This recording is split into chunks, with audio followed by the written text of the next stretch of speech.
आज हम पढ़ेंगे आरसीसी का next part, doubly reinforce concrete beam.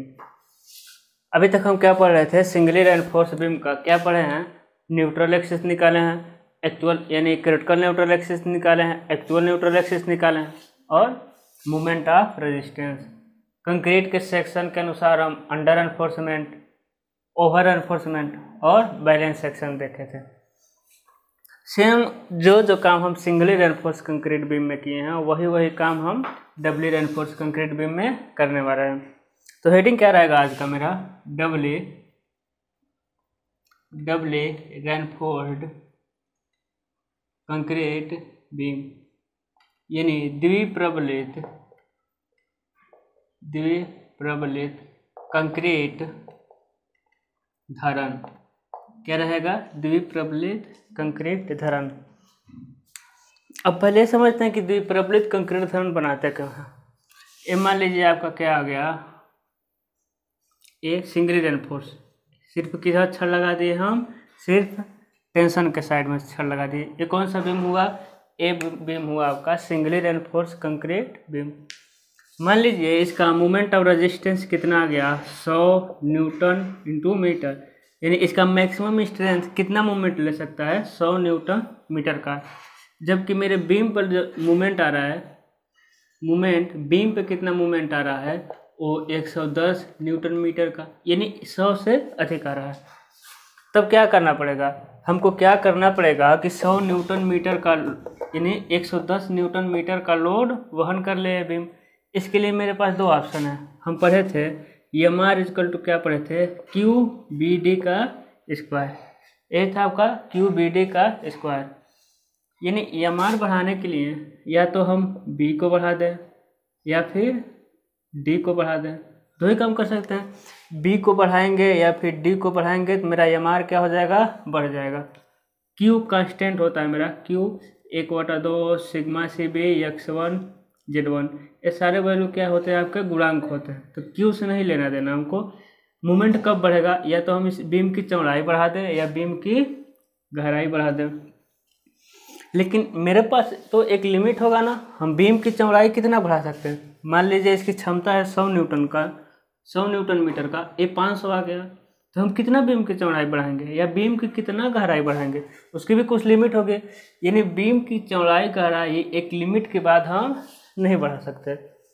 तब जब बीम की गहराई और चौड़ाई को हम नहीं बढ़ा सकते तो उस कंडीशन में मेरे पास क्या ऑप्शन बचता है कि उस कंडीशन में हम डबली रेनफोर्स कंक्रीट बीम बनाते हैं। ये तो पहला कंडीशन हो गया। दूसरा कंडीशन आ गया रिवर्स स्ट्रेस जहाँ उत्पन्न होता है। दूसरा कंडीशन क्या होता है मेरा? जहाँ रिवर्स स्ट्रेस। अब रिवर्स स्ट्रेस क्या है समझिए, सिंपल समझिए। ये हो गया आपका सपोर्ट, ये क्या हो गया आपका सपोर्ट। इस पर क्या रख दिए? बीम। जब इस पर लोड आएगा तो ये बीम क्या करेगा? बेंड करेगा। किस तरह? इस तरह, इस तरह। इसमें रिवर्स स्ट्रेस नहीं है। अब दूसरा समझिए, दूसरा इधर समझाते हैं। ये हो गया आपका सपोर्ट के ऊपर रख दिए हम बीम। ये क्या हो गया? दूसरा सपोर्ट। ये क्या हो गया? तीसरा सपोर्ट। अब समझिए, अब क्या होगा जब इस पर लोड पड़ेगा तो एक कैसा बीम होगा समझिए? आएगा इस तरह, फिर यहाँ ऊपर जाएगा, फिर इस तरह जाएगा, यानी इस तरह होगा। अब समझिए ये बीम किस तरह जाएगा? इस तरह जाएगा, है ना? यानी जहाँ जहाँ सपोर्ट रहेगा उसको ऊपर लगा देगा। तो समझिएगा बीम में छड़ कहाँ डालते हैं? टेंशन जोन में। तो यहाँ देखिए, यहाँ टेंशन जोन कहाँ आ रहा है? यहाँ आ रहा है। जबकि इस कंडीशन में यहाँ टेंशन जोन कहाँ जाएगा? यहाँ। यानी मेरे पास जब एक कंटिन्यूअस सपोर्ट मिलेगा तो वहाँ कौन सा हम बीम बनाएंगे? हम डबली रेनफोर्स कंक्रीट बीम। तो डबली रेनफोर्स कंक्रीट बीम लोड को कैसे ले लेता है इसको समझते हैं हम। और समझिए ये क्या होता है मेरा? बीम का क्रॉस सेक्शन। चमक तो नहीं रहा, देखो। हाँ ठीक है। ये हो गया आपका बीम का क्रॉस सेक्शन। ये क्या हो गया आपका? Singly reinforce concrete beam. इसकी क्षमता को बढ़ाने के लिए ऊपर क्या डाल दिए हम? 2 छड़ डाल दिए। तो ये क्या हो गया मेरा? डबली रेनफोर्स कंक्रीट बीम। यानी नीचे एक क्या हो गया आपका? Neutral axis. क्या हो गया आपका? Neutral axis. यानी नीचे का कुल लोड कौन सा लोड? Tension load. नीचे का कुल टेंशन लोड को कौन लेगा? मेरा स्टील लेता है। ये तो मान्यता है ना, आरसीसी का हम मान्यता में पढ़े थे। नीचे का पूरा टेंसाइल लोड कौन लेता है? स्टील लेता है। जबकि ऊपर का पूरा कंप्रेशन लोड कौन लेगा? मेरा कंक्रीट के साथ साथ स्टील लेगा। अब आप कहेंगे कि आप क्या कह रहे थे कि स्टील क्या लेता है? सिर्फ टेंसाइल लोड। तो हम कब कहे थे कि स्टील कंप्रेशन लोड नहीं लेता? हम तो ये भी नहीं कहे थे कि स्टील आपका कंप्रेशन लोड भी नहीं लेता है। यानी हम कह सकते हैं स्टील टेंसाइल लोड भी लेता है, स्टील कंप्रेशन लोड भी लेता है। बाय द वे हम ये भी जानते हैं कि जो स्टील होता है मेरा, वो टेंशन से अधिक मजबूत किस में होता है? कंप्रेशन में। स्टील मेरा टेंशन से अधिक मजबूत किस में होता है? कंप्रेशन में। इसीलिए पुराने ज़माने में देखे होंगे स्टील का बीम आता होगा, उसका क्रॉस सेक्शन देखेंगे तो कैसा मिलेगा? इस तरह का, इस तरह का। एक क्या है आपका? एक काफ़ी लंबा रहेगा। एक है स्टील का बीम, लेकिन इसका यूज़ हम कम क्यों कर दिए? क्योंकि स्टील का घनत्व तो क्या होता है? बहुत अधिक होता है। अब उसके अधिक घनत्व होने के कारण इसका स्वयं का भार ही अधिक हो जाता है। स्वयं का भार अधिक होने के कारण अब इसको सपोर्ट की आवश्यकता पड़ती है। इसलिए हम धीरे धीरे क्या कर दिए? स्टील का यूज़ कम कर दिए। बाय द वे स्टील महंगा भी होता है ना, और आग वगैरह लगता है तो स्टील ज़्यादा डैमेज होता है कंक्रीट के अपेक्षा। तो हम यहाँ क्या समझ रहे हैं कि नीचे का पूरा टेंसाइल लोड को स्टील ले लेगा, कंक्रीट टेंसाइल लोड को नहीं लेता है। लेकिन मेरा स्टील टेंसाइल लोड भी लेगा और कंप्रेसिव लोड भी लेगा। ऊपर के पूरा कंप्रेसिव लोड को स्टील और कंक्रीट दोनों मिलकर वहन करेंगे। नीचे का एक बार और समझिए, नीचे के टेंसाइल लोड को कौन लेगा? सिर्फ स्टील लेगा। ऊपर के टेंसाइल लोड को, ऊपर के कंप्रेशन लोड को स्टील और कंक्रीट दोनों मिल के लेते हैं। ये बात क्लियर होना चाहिए कि स्टील सिर्फ टेंसाइल लोड नहीं लेता, स्टील टेंशन जोन में होने की वजह से सिर्फ टेंसाइल लोड लेता है। क्यों? क्योंकि कंक्रीट टेंशन में क्या होता है? मजबूत होता है। किसके अपेक्षा? कंप्रेशन के अपेक्षा। इतना आपको समझ आया होगा कि डबली रेनफोर्स बीम बनाते क्यों हैं और ये वर्क कैसे करता है। अब अगला मेरा टॉपिक है एनालिसिस ऑफ। अब विश्लेषण करेंगे हम analysis of doubly reinforced beam. ये देखिए, एक है आपका cross section of doubly reinforce concrete beam का। ये क्या हो गया आपका? Cross section. नीचे क्या डाल दिए? छड़ डाल दिए। ऊपर भी क्या डाल दिए? छड़। मैक्सिमम केस में ऊपर का छड़ नीचे, यानी कंप्रेशन जोन का जो रेनफोर्समेंट होता है टेंशन से कम ही रखते हैं। कभी कभी मेरा नीचे का टेंसाइल रेनफोर्समेंट कंप्रेसर रेनफोर्समेंट के बराबर होता है, उसको हम दूसरे मेथड से सॉल्व करेंगे। लेकिन मैक्सिमम केस में ऊपर का रेनफोर्समेंट नीचे से कम ही रखते हैं। ये देखिए, ये क्या हो गया आपका? न्यूट्रल एक्सिस हो गया। न्यूट्रल एक्सिस धरन के ऊपरी सिरे से धरन के निचले सिरे तक की गहराई को क्या कहते हैं? कुल गहराई। धरन के ऊपरी सिरे से टेंशन रेनफोर्समेंट के केंद्र तक की दूरी को कहते हैं हम प्रभावी गहराई। ये होता है इफेक्टिव कवर। और धरन के ऊपरी सिरे से कंप्रेसिव जोन के छड़ के केंद्र तक की दूरी को हम क्या कहते हैं? D dash. ये भी कवर ही है। इसे किससे डिनोट करते हैं हम? डी डैश से। अब समझिएगा, तो ए वाला दूरी कितना हो जाएगा? D minus D dash. कहाँ से? यहाँ से। यानी कंप्रेशन जोन के गुरुत्व केंद्र और टेंसाइल कंप्रेशन छड़ के गुरुत्व केंद्र और टेंसाइल छड़ के गुरुत्व केंद्र के बीच की दूरी होता है मेरा डी डैश। और ये क्या हो जाएगा आपका? ये हो जाएगा आपका यक्स। तो नीचे का हो जाएगा आपका डी माइनस यक्स। समझ लीजिए, टोटल क्या होता है आपका? डी, यानी तनन छड़ के केंद्र से ऊपर तक की गहराई को क्या कहते हैं? Small D. जबकि ए क्या है? उदासीन अक्ष की गहराई यक्स। तो नीचे का कितना बचेगा? D minus x. यदि हम इसका स्ट्रेन डायग्राम बनाए तो स्ट्रेन डायग्राम कैसा बनेगा? समझिए, ऊपर जाएगा धीरे धीरे, यानी यहाँ ई सी हो जाएगा, नीचे जाएगा, यानी ए क्या हो जाएगा आपका? E S. चलो क्या आते हैं? E S. ये तो आप पढ़ चुके हैं आपका सिंगली रेनफोर्स कंक्रीट बीम में ही। हमको मेन क्या पढ़ना है इसमें? Stress diagram. क्या पढ़ेंगे हम? Stress diagram. चलिए समझते हैं। और समझिएगा, स्ट्रेस डायग्राम क्या है देखिएगा, नीचे का यानी कंप्रेशन जोन का स्ट्रेस धीरे धीरे बढ़ रहा है, बढ़ गया, इन ऊपर कितना तक बढ़ता है सिग्मा सीबी तक, और नीचे का डायरेक्ट लेगा कौन लेगा आपका स्टील लेगा यानी सिग्मा एसटी, ठीक है। लेकिन कंप्रेशन जोन में स्ट्रेस बढ़ रहा है तो इसमें छड़ भी तो लगा है, यानी कह सकते हैं ये क्या हो गया आपका छड़ द्वारा उत्पन्न प्रतिबल सिग्मा सीबी डैश। समझिए न्यूट्रल एक्सिस पे क्या होगा, प्रतिबल विकृति क्या होता है आपका शून्य होता है, उस उदासीन अक्ष पे प्रतिबल विकृति क्या होगा आपका शून्य होगा। जैसे जैसे ऊपर जाएंगे विकृति प्रतिबल का मान बढ़ता जाएगा, क्यों, क्योंकि विकृति का मान भी बढ़ता गया हुक के नियम के अनुसार, जैसे जैसे विकृति बढ़ेगी वैसे वैसे प्रतिबल भी बढ़ेगा। धरन के सबसे ऊपरी सिरे पर मैक्सिमम प्रतिबल किसमें, कंप्रेशन में, कंक्रीट में उत्पन्न। जबकि जो स्टील लगा है वो भी तो प्रतिबल लेगा, वो भी प्रतिबल कितना देगा सिग्मा सी बी डैश। ये आपका है स्ट्रेन डायग्राम, ये क्या है आपका स्ट्रेस डायग्राम। अब समझते हैं प्रतिबल कितना दे रहा है, ए सिग्मा सी बी डैश, समझिएगा। तो ए बल कितना देगा समझिएगा, ये सिर्फ यदि हम कंक्रीट की बात करें, समझिए सिर्फ यदि कंक्रीट है, अभी हम क्या कर दिए हैं सिर्फ कंक्रीट, या पर इसको हम समझ लेते हैं।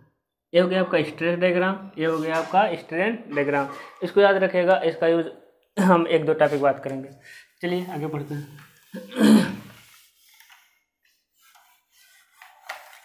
सबसे हम पहले निकालेंगे न्यूट्रल एक्सिस, क्या निकालेंगे न्यूट्रल एक्सिस। समझिए ये हो गया आपका बीम, नीचे छड़ लगा दे रहे हैं, ऊपर का छड़ हो गया।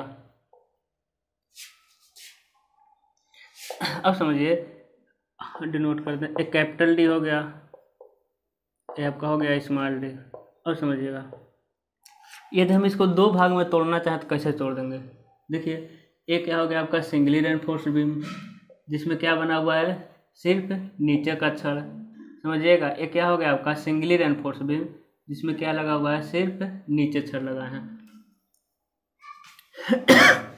समझिए एक छड़, दो छड़, तीन छड़ और चार छड़, चार छड़ लगा दिए, प्लस दूसरा क्या है मेरा सिर्फ ऊपर का छड़, सिर्फ ऊपर का छड़, एक दो और तीन। अब समझिएगा न्यूट्रल एक्सिस कैसे निकालेंगे। अब क्या करेंगे समझिए, इस बीम को दो भागों में तोड़ दिए, पहले ले लिए नीचे का छड़, दूसरे में ले लिए हम ऊपर का छड़। नीचे के छड़ को कहते हैं हम एरिया ऑफ टेंसाइल रेनफोर्समेंट, ऊपर के छड़ को क्या कहते हैं एरिया ऑफ कंप्रेसिव रेनफोर्समेंट। अब समझिए इसके बीच में कहीं ना कहीं न्यूट्रल एक्सिस होगा, एकदम होगा। एक क्या हो गया मेरा न्यूट्रल एक्सिस। अब समझते हैं जब इसमें का सिर्फ हम कंक्रीट वाला यानी सिंगली रेनफोर्स कंक्रीट बीम लिए हैं, तो ऊपर तीन जगह ऊपर जो तीन छड़े डाले हैं वो क्या हो गया आपका खाली स्थान बचेगा। समझिएगा यही समझने वाला बात है। जब इसको हम दो भाग में बांटे हैं तो पहला क्या लिए सिंगली रेनफोर्स कंक्रीट बीम की तरह, जब नीचे छड़ ले लिए ऊपर क्या लिए सिर्फ कंक्रीट को, जब ऊपर सिर्फ कंक्रीट को लिए हैं तो छड़ का तो एरिया खाली मिलेगा, इतना छड़ का एरिया क्या मिलेगा खाली। छड़ का एरिया कहाँ लेके गए हैं हम, यहाँ लेके गए हैं। क्लियर हो रहा होगा। पहले में क्या मिलेगा आपका छड़ का एरिया खाली मिलेगा, यानी उतना इस तरह है सिर्फ खाली, क्योंकि सिर्फ किसकी हम बात किए हैं कंक्रीट का। दूसरे में हम लेके चले गए हैं किसको छड़ को।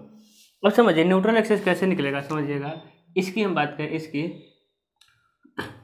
तो कैसे निकलेगा b गुणे यक्स। देखिए इसकी चौड़ाई कितनी है b, इसकी भी चौड़ाई कितनी है b, इसकी गहराई कितनी है यक्स, तो कितना हो जाएगा b गुणे यक्स। जबकि इसके सेंटर पर कार्य करेगा तो गुणे यक्स बाई 2। हम क्या लिखेंगे न्यूट्रल एक्सिस के सापेक्ष क्षेत्रफल आघूर्ण लेने पर, क्षेत्रफल आघूर्ण लेने पर हो जाएगा b गुणे यक्स बाई 2 माइनस, अब देखिएगा माइनस, अब इसका एरिया कम करेंगे। देखिए ऊपर अभी कितने लिए हैं b गुणे यक्स बाई 2 यानी पूरे का एरिया, लेकिन स्टील का तो वहाँ है ना, स्टील का एरिया है, यहाँ स्टील का एरिया क्या है खाली है, तो इसलिए क्या लगा दिए हैं माइनस। अब घटाएंगे स्टील का जितना एरिया उसको क्या करेंगे हम घटाएंगे। समझिएगा स्टील का एरिया कितना बराबर है आपका ASC, जबकि इसके केंद्र से दूरी कितना है समझिएगा, इसके केंद्र से दूरी ए होता है आपका D डैश होता है D डैश, तो ए क्या मिल जाएगा आपका x minus D dash. Steel के केंद्र से दूरी मिलेगा आपका x माइनस D डैश, ठीक है। प्लस अब किसका एरिया, हम एरिया की बात करेंगे स्टील का। एक किसके एरिया है, एरिया है आपका है जो खाली स्टील है, ठीक है। यानी इस कंक्रीट में जो होल है, स्टील का एरिया जो हम निकाल दिए हैं, कहाँ लगाए हैं, यहाँ लगाए हैं, उस एरिया को हम पूरे कंक्रीट के एरिया में से क्या किए, घटा दिए। दूसरा आपका ASC है। अब देखिए इस स्टील का एरिया क्या हो जाएगा ASC, इसका भी दूरी कितना मिलेगा x minus D dash, x minus D dash, ठीक है। यहाँ से दूरी कितना है आपका x माइनस D डैश। अब समझिएगा, हम हमेशा स्टील में कंक्रीट के समतुल्य बनाने के लिए किससे गुणा करते हैं, m से, लेकिन कंप्रेशन जोन में स्टील में कितने से गुणा करेंगे 1.5 m।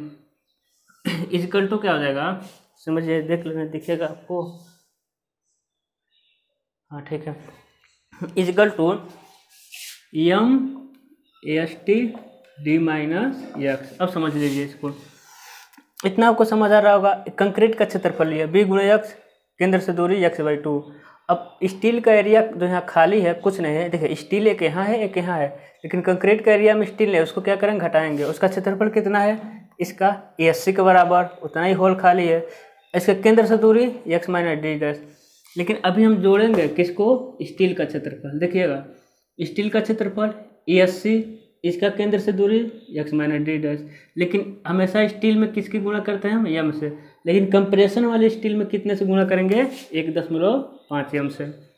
बाकी नीचे तो मेरा टेंशन ही नहीं है, नीचे तो वही होगा, क्यों, क्योंकि नीचे AST और इतना दूरी कितना हो जाएगा D माइनस x। देखिए इतना दूरी कितना हो गया D माइनस x, क्या मिल गया m AST, देखिए AST D माइनस x। लेकिन AST को हम होमोजेनियस बनाने के लिए, पूरे सेक्शन को होमोजेनियस बनाने के लिए किससे गुणा करते हैं m। तो यहाँ से हम अगर करें तो bx²/2, हम प्लस को इधर लेके आ रहे हैं समझने के लिए, 1.5 m ASC x minus D dash, minus को उधर लेके जा रहे हैं, minus ASC x minus D dash equal to m AST D minus x। यहाँ से हम कुछ कॉमन ले लेंगे, bx²/2 प्लस, समझिएगा 1.5, किसको हम कॉमन ले रहे हैं ASC x minus D dash. देखिए ASC x minus D dash, तो हम लिख सकते हैं ASC x minus D dash, तो क्या बचेगा इधर 1.5 m माइनस 1 हो गया। देखिए ASC x minus D dash common ले लें, बचेगा 1.5 m, इधर क्या बचेगा 1.5 m, उधर बचेगा आपका 1, 1.5 m minus 1 equal to m AST D minus x। ये क्या हुआ आपका एक्चुअल न्यूट्रल एक्सिस। यहाँ से क्या निकलेगा एक्चुअल न्यूट्रल एक्सिस। आपको पता है हम घूर्ण लेकर जो भी न्यूट्रल एक्सिस निकालते हैं उसे क्या कहते हैं एक्चुअल न्यूट्रल एक्सिस। दूसरा मेरा होता है, अब यहाँ से एक नोट समझ लेते हैं, नोट समझ लीजिए, IS कोड 456/2000 के अनुसार संपीड़न क्षेत्र में छड़ का मापांक अनुपात तनन क्षेत्र के मापांक अनुपात जो m कहते हैं, मापांक अनुपात से 1.5 गुना अधिक लेते हैं।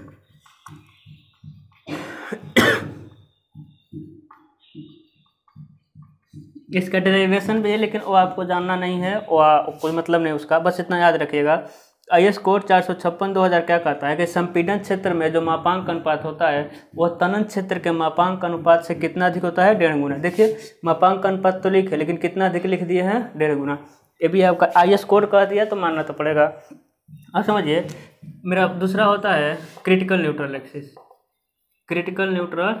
अब देखिए क्रिटिकल न्यूट्रल एक्सिस फिर वही करेंगे, स्टील के सबसे ऊपरी क्षेत्र में विकृति इक्वल टू किसके बराबर होगा x के, इस्पात में विकृति किसके बराबर होगा डी माइनस एक्स से। तो कुल करते हो जाएंगे पिछले बार की तरह। तो मेरा क्या फार्मूला मिल जाएगा, M sigma C B D upon M sigma C B plus sigma S T. तो ये क्या हो जाएगा आपका क्रिटिकल न्यूट्रल एक्सिस। यहाँ से क्या मिलेगा, एक्चुअल न्यूट्रल एक्सिस। यहाँ से क्या मिलेगा, क्रिटिकल। तो डायरेक्ट आपको याद रखना है क्रिटिकल न्यूट्रल एक्सिस का फार्मूला। फिर हम वही करेंगे, यहाँ से मैक्सिमम विकृति ऊपर, मैक्सिमम विकृति नीचे, एक्स के समानुपाती होगा A X minus D minus X के। तो सॉल्व करने पर मेरा यही आ जाएगा M sigma C B D M sigma C B plus sigma S T.